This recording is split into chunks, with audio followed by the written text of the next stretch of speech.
All right, losers, I guess I'm making a video again. Houston Rockets are probably going to make it to the finals. The Rockets, as of August 10th, because this is probably going to change because people manipulate the bracket, they're slated to play the Thunder round one. I think if they do that, they're going to end up winning that series 4-2. Now, the OKC Thunder are a decent matchup for the Rockets because they got good players on the perimeter and they also got guys that can sit in the paint and then do damage down there. And then they are also good on both ends for defense, being in the paint and perimeter. But I don't see OKC being able to beat the Houston Rockets, mainly because OKC doesn't have that same elite talent that the Rockets do. If you don't get what I'm saying with that, I'm saying Chris Paul is not as good as Russell Westbrook. He's just not.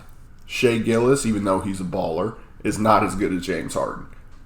If you took Westbrook or Harden off the Rockets and put them on the Thunder, that's the Thunder's best player immediately. So I think that talent gap is what's going to end up making the Thunder lose, and I'd have the Rockets winning 4-2 with that. In the second round, it would come down to who is making the 8th seed. Because currently, the Memphis Grizzlies are slated to make the 8th seed, but the Blazers have also won a good amount of games. So they're tied with wins, and I believe are half a game back. But anyway, I'm going off the assumption that the Trailblazers continue to win and the Grizzlies continue to lose, which means the Blazers make the 8th seed. And it would be a Blazers-Lakers round one matchup. I do think the Lakers would win that series, but I think it would be close. I think that series goes 7. I think it goes 7 mainly because I don't have any faith in the Lakers' ability to guard the perimeter. If they had Avery Bradley, I'd feel a little different, but they don't because he opted out. So I would say 7 games and the Lakers would win. With that being said, round 2, it would be the Lakers versus the Rockets. And in this one, I'd have the Rockets winning a 7-game series against the Lakers. I'd have it 4-3 Houston, not a blowout or sweep or anything like that. But the reason I'm going with that is because the Lakers struggle with great guard play. Their 2 best perimeter guys, caldwell-pope and Danny Green. Without those 2, they don't have perimeter defenders. Avery Bradley was there, but with him opting out, that really hurts them.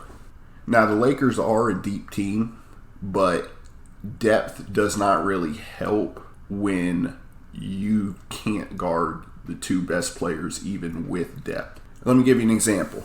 The Lakers' best player is LeBron James. If the Rockets did not have a great wing defender with Robert Covington and PJ Tucker, then the Lakers would probably dominate. But they can guard LeBron. Not saying they're going to hold him to 5 points or whatever. I'm saying they can do a decent job against him. Anthony Davis, we've seen in the bubble since the NBA restarted, Anthony Davis, for whatever reason, can't just flat out dominate the Rockets.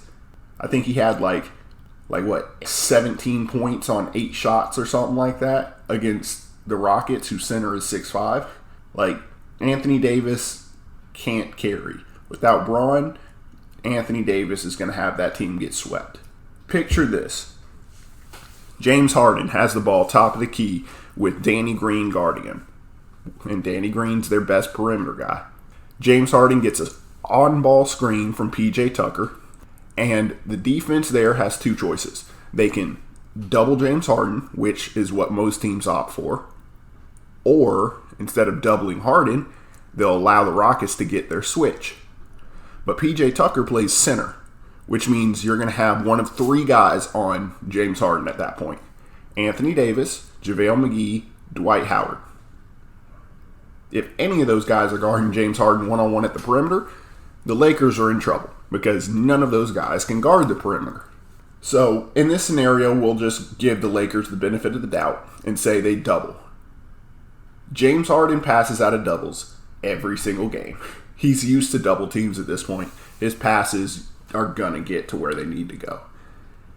So Harden passes out the double team to Westbrook, who's coming off another screen but off ball from Robert Covington, and he gets an easy drive to the lane.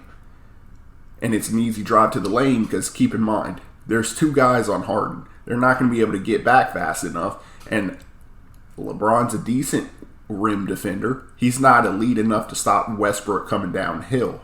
So I just don't see how the Lakers stop that without getting some kind of assistance with the perimeter. Whether that's Avery Bradley changing his mind or anything like that, which ain't going to happen. But I'd have the Rockets winning 7 games in that. I can't say for sure that the Rockets make the NBA Finals, but I think the Rockets, if the seeding stays the same, or if it improves by us getting the Utah Jazz, I think the Rockets could end up making it to the conference finals, who I have to imagine would be the Clippers in there. I don't think the Rockets can beat the Clippers when the Clippers are healthy. I think the Clippers are made to beat any kind of team in a 7-game series, mainly because they have great perimeter defense. They can protect down low at a decent enough rate. They also can get offensive production from down low or the perimeter. There's just a heap of ways where they can beat you, whether it's elite defense or elite offense. And I think that's tough to beat. Be sure you guys like, comment, subscribe, all that same stuff for Mr. Mediocre. All those links are down in the description. Also, go ahead and go follow the Broad Entertainment Podcast, too. I believe that link will be down in the description. If not, you can just search Broad Entertainment on YouTube, Spotify, and Apple Podcast. We actually just dropped an episode this morning, so go ahead and go give that a listen.